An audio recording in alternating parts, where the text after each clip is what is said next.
Police अधिकारी James जन बहुत घमंडी और स्वार्थी व्यक्ति थिला एवं दिने कई जने ताको हत्या करदेला।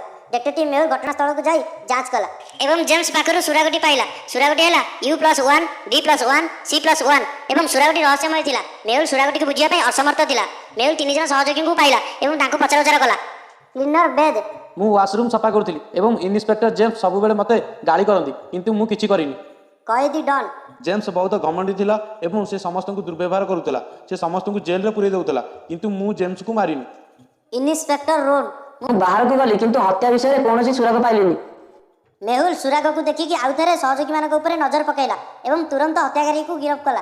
तो सांग मैंने कहीपर कि तीन जन व्यक्ति भितर जेम्स को किए हत्या करिछि। ऑप्शन ए बेद, option B Don, option C Ron. तो सांग मैंने आपने जानते तीन जन व्यक्ति भितर जेम्स को किए हत्या करिछि तो आम कमेंट बॉक्स में कमेंट करूँ। और आपको जब वीडियो भल लगी तो वीडियो को लाइक शेयर और चैनल को सब्सक्राइब करने को जमा भूलु नहीं। तो सांग मैंने चलो देखा तीन जन व्यक्ति भितर हत्याकारी किए। तो सांग मैंने तीन जन व्यक्ति भितर ऑप्शन ए बेद हूँ हत्याकारी कहीं सुरागटी है U+1 माने V, D+1 माने E और C+1 माने D। तो सांग मैंने सुराग जना पड़ा कि बेद हूँ हत्याकारी।